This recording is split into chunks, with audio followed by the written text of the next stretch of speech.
Hello everybody, this is AREE boy again. I'm coming to you today with another famous story of the famous man, AREE Parrott.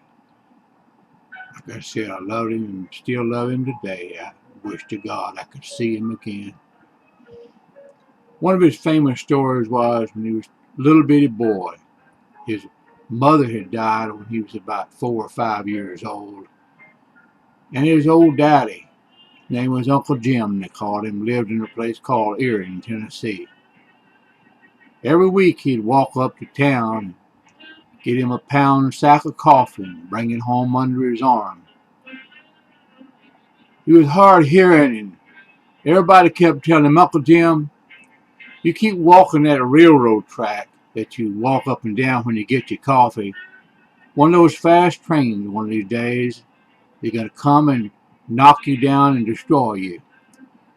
Of course, Uncle Jim was hard-headed, even though he was my grandpappy. And he kept walking, getting his pound of coffee, and they tell me there was trains coming through there by Connell Switch. Was real fast. One day he had him a sack of coffee, was headed down to his old home over in the holler. One of them trains came and knocked my grandpappy 90-something rails, my daddy told me, and broke his leg and broke it off and stuck it up through his stomach. Killed him as dead as a doornail. My daddy said after his mama died when he was a little boy and his daddy died when he was about 11, his brother's name was Lonnie, and he was just about 6. My dad was about 11. They started hoboing, jumping in trains and going up and down the railroad track trying to get from place to place, as they do, you know. My daddy told me, and I know it was the truth because he never lied to me, at least that's what he told me. He said he was going over the place where his daddy got killed, and he heard his daddy's voice, plain as day, say, "Ari, get off that train." He said it to him 3 times. Daddy turned to his brother Lonnie and said, "Lonnie, Daddy just spoke to me and said we need to get off this train." So they jumped off and went over in a little holler, built them a little campfire till morning. And they walked back up to the top of the railroad track about dusk, or dawn, I mean. Keep getting them things mixed up because they got the same first letter, you know. But he came up the top of the track. My daddy looked down there, down the railroad track, and he said he saw his daddy coming toward him walking. He turned to his brother Lonnie and said, "Lonnie, you know who that is coming yonder?" He said, "Yeah, that's our daddy." And Uncle Lonnie said, "I know it's our daddy." And they said they just blinked for a moment and he disappeared. And my daddy said that train that they were on had a head-on collision with another train that was coming from the opposite direction and killed everything on both trains.